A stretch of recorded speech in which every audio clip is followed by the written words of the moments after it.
አሴር በእንጀራ አባት ታግቷል። እንደገና ደግሞ አንተነህ ተዋረደ፣ ከስራም ተባረረ። የሰላም እናትም ወይዘሪት ሜላትም አውቃለች የአንተነህ ስራ ሁሉ ሰላም ጋራም እንደዚህ ችግር እንደፈጠረ ሁሉ ነገር ደርሳበታለች። በልጄ ከመጣክ እኔ ድርድር አላቆም ብላለች። ስለዚህ አሁን አንተነህ ተባርሯል። ውድ ቤተሰቦቼ እንዴት ናችሁ? ደህና ናችሁ ወይ? ኖላዊ ድራማ ክፍል 23 ተለቋል። ገብታችሁ እዩት ማለት ነው። የዛሬ ደግሞ ያሳዝናል። በዛሬ ቀን እንግዲህ በክፍል 23 አሴር ታግቷል። መልካሙ የእንጀራ አባቱ ማለት ነው የልጅነት ስቃይ አልበቃኝ ብሎ በዛሬ ቀንም አሴር እያሰቃየ ነው። አሴር እንግዲህ ያጠፋ ነገር ምንም የለም። የቤተሰብ ንብረት ነው የጠየቀው። ይሄ ሁሉ አመታት በቤተሰቡ ቤት ውስጥ እየኖረ እንደገና የቤተሰብ ንብረት ምንም ነገር ሳይወስድ ነው የወጣ። መንገድ ላይ ነው ያደገው ይሄ ልጅ። ምክንያቱም ይሄ የእንጀራ አባት በልጅነት ነው ያባረረው። የእንጀራ እናቷም ሞታለች፣ ግን እያሰቃየች ነበረ የሞተችው። እሷ ግን በልጇ በፍቅር መልእክት ሰጥታ ነበረ። መልእክትም እንግዲህ ያ ልጅ አሴር የሚባሉ ልጅ ካገኘሽው ይቅርታ ጠይቅልኝ፣ ብዙ ነገር አድርጌያለሁ፣ አሰቃይቻለሁ ብሏ መልእክት አስተላልፋለች። ግን ደግሞ ፍቅር በአሁኑ ሰዓት በጣም ፈርታለች። የአባቴ አሟሟት እንግዲህ በጣም የከፋ ይሆናል፣ የሚሰራ ሁሉ በጣም ክፉ ነገር ስለሆነ ፈርቻለሁ እና ለአሴር ፍቅር ብዙ ነገር ተናግራ ነበረ። ግን ደግሞ አሴር አይሆንም፣ ብሞትም እሞታለሁ፣ እኔ መንገድ ላይ ስላደኩኝ ከኔ ሰው ምንም አይጠቀምም እና ብሞትም ምንም ችግር የለው ማለት ብቻ። ይሄ ነገር መስዋዕት እየከፈለ ያለው ለሀና ስል ነው። ለሀና አባት ያው የሀና አባቴ ነው፣ እኔ አባቴ የለኝም፣ አባቴ ሞተዋል። የእንጀራ አባት ደግሞ አባት ሊሆንልኝ አይችልም ብሏል። እውነት ነው። እንዳያችሁ እንደዚህ አይነት አባት የቀረ ይሻላል። እያሰቃየ ነው በጣም። በዛሬ ቀን ደግሞ ከባድ ነገር ነው ያደረገው። በክፍል 22 ራሱ በሽጉጥ አስፈራርቶ ፍቅር ናት ያዳነችው አሴርን እና ግን በተደጋጋሚ ፍቅር ለአሴር ይቅርብ፣ ይሄ ብር ይቅርብ፣ አባዬ ይገላሃል ብላ ነበረ። እሱ ደግሞ ሽጉጥ አለው፣ አሴር ደግሞ ምንም የለም። ግን ደግሞ እያስፈራራ ነበረ። ወዳው ሽጉጥ ቢቀበልም ሌላ ሰውም ሽጉጥ ይዟል፣ ሌላ ሰው ማዘጋጅቶ ነበረ እና ይዟት የሆነ ቦታ ወሰዱት ማለት ነው። አሴር ግን በጣም ነው ያሳዘነኝ። በልጅነቱ እየተሰቃየ አልበቃ ብሎ በዛሬ ቀን ደግሞ እንደዚህ ማድረጉ በጣም ከባድ ነው። ምንም ቢሆን የቤተሰብ ንብረት ይገባዋል። በሕግም ከሆነ ለአሴር ነው እንጂ ለዚህ ለእንጀራ አባት አይገባው ማለት ነው። የቤተሰብ ውርስ ለልጅ ነው መሆን ያለበት። እናትና አባት ጋር እንዳላጋድምህ እያለ ይዝትበት ነበረ። በልጅነትም እንደ ሰው ሳይማር አደገ። እባክ አስተምረኝ፣ እኔ ልማር፣ እንደ ሰው ሊሆን ብሎ አሴር ብለምን እንኳን ጭራሹንም ይደበድበው ነበረ። ያም አልቀረ፣ ዛሬም ደግሞ አግቶታል። እንግዲህ የሚገርም ነገር ነው እና የአሴር ነገር መጨረሻ ምን ይሁን? ግን ደግሞ አቶ ኖላዊ በጣም ይወዳል፣ አባቴ ነው ስለምን በሀና ፍቅርም ተይዟል ማለት ነው።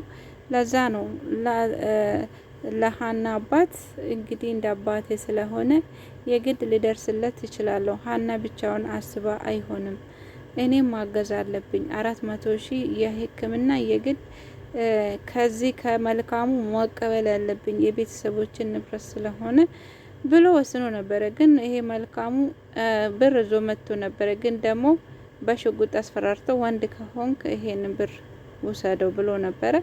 ያሳዝናል። እና መጨረሻው እንግዲህ ይሄ ጨካኙ ሰው እጅ ወድቋል። ለአሴር ማን ይደርስለት ይሁን? አሁን ያሰቃያል፣ ከፈለገም ይገለዋል። እና እንደዛ ነው። ፍቅርም እንዳወቀች አባቴ የሆነ ነገር አስበዋል፣ አንተን ይገላል፣ ይቅርብህ ይሄ ብር ብላ ደጋግማ ብጠይቅም ምንም ነገር ሀሳቡን ሊቀይር አልቻለም። ሌላ ደግሞ ስለ ሰላም ነው። አንተ ነህ እንግዲህ ዛሬ ቀን በክፍል 22 ከሰላም ጋር ተቀጣጥሮ ነበረ። እሱ ግን ሀናን ለማግኘት ሰላምን ተጠቅሟበት ነበረ። ይገናኛሉ። እሷ ደግሞ በጣም ነው የምትወደው። ልጅ አስረግዟት እንኳን እኔ ልጅ አሁን አያስፈልገኝም ከፈለግሽ ወልደሽ አሳድጊ ብሏት ጥሏት ሄደዋል። እንደዛ ይሄ ሁሉ አድርጓት ግን ድጋሚም ሰላም መፍቀሩን ቀጠለችበት። መጨረሻው ግን የሰላምና የአንተኔ ነገር ከባድ ነገር ሆናል ማለት ነው። እሱ ለሰላም ቦታ የለውም ለብሯ እንጂ ለሌላ ነገር አይደለም። ሀናን ግን ይፈልጋት ነበረ። ሀናን እዛ ቤት ብመጣም ወይዘሪት ሜላት አይኑን እንድጥልበት ስለማትፈልግ ታስጠነቅቆ ነበረ። ቢሆንም ግን እሱ ለዚህም አላቆምም እና ከሰላም ስልክ ውስጥ ሰላም ሽንት ቤት ስትሄድ የሀና ስልክ ቁጥር ወስዷል። ከዛ ስደውልለት ሀና ደግሞ አላነሳችም ነበረ። ሰላም ጋራ እያወሩ እያለ ይሄ ስልክ ይደወላል።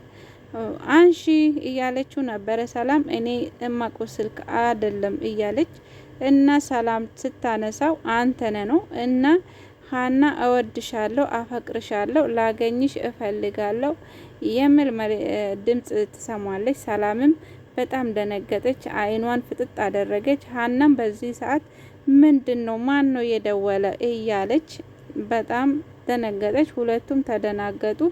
ያው ሰላም ሁሉ ነገር ታውቃለች። ሀና ግን ደግሞ የምታውቀው ነገር የለም። ግን ሰላም ወደ ሀና ነው የፈረደችው። ይሄን ስልክ የት ነው እንዴት ነው የሰጠሽው? ይሄ ሰው ማለት የኔ ፍቅረኛ እኔን አስረግዞኝ እንደገና ደግሞ እኔን ትቶኝ ሲሄድ አንቺ ባትኖሪ እኔ ሞት ነበረ። ግን ቢሆንም እስካሁን አፈቅራለሁ እያለች ነው። ቢሆንም ግን ሰላም በመጨረሻ ወስናለች። ይሄ ሰው ከህይወቴ አስወጣለሁ አለችው ማለት ነው ለሀና። መጥፎ ሰው ስለሆነ እባክሽን ራቂ፣ ከዚህ ሰው ጋራ ራቂ ያለችው። አሮን ደግሞ የሚገርም ነገር ሰላም ለብር ነበረ እየፈለገችው። ይሄ አንተን እንግዲህ ደሃ ነው ያው ማለቴ እንደ አሮን ሀብታም አይደለም ግን ሰራተኛ ነው።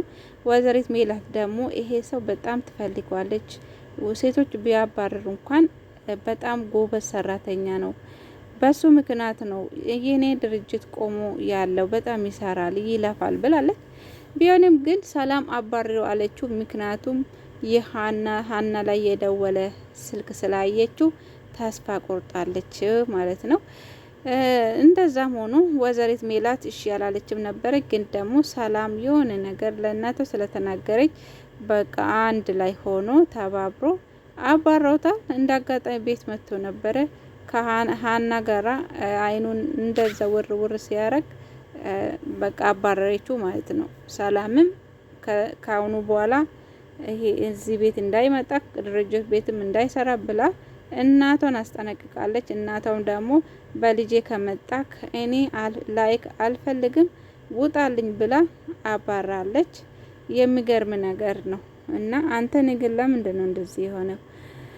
ብቻ ሰላምም ደግሞ ትክክል ያላደረገችው ይሄ ሰው እርጉዝ ስትሆን አልፈልግሽም ብሏታል። አሁን ደግሞ በድጋሚ አፈቅርሻለሁ የሚላት ንግግር ምንድን ነው? እሷ ይቃናት እንዴ? የፈለገ ጊዜ ተጠቅሞባት እሷ ስትቸገር ደግሞ የሚጥላት ለምን? ይሄ ነገር ግን የሰላም ድካም ይመስለኛል። እና ጠንካራ ስትሆን ነው ሴት አንዴ ካየች ያ ሰው ድጋሜ እንዲጎዳት እየፈቀደች ነው። እና ቢሆንም ግን በሀና ምክንያት የሰላም ህይወት እየተስተካከለለት ነው። ለሀና ባይደውልለት ሰላም ይሄን ምስጢር ልታውቀው አትችልም ነበር። ድርጅት ውስጥ የሚያደርገው ራሱ የምታውቀው ወይዘሪት ሜላት ብቻ ነበረ።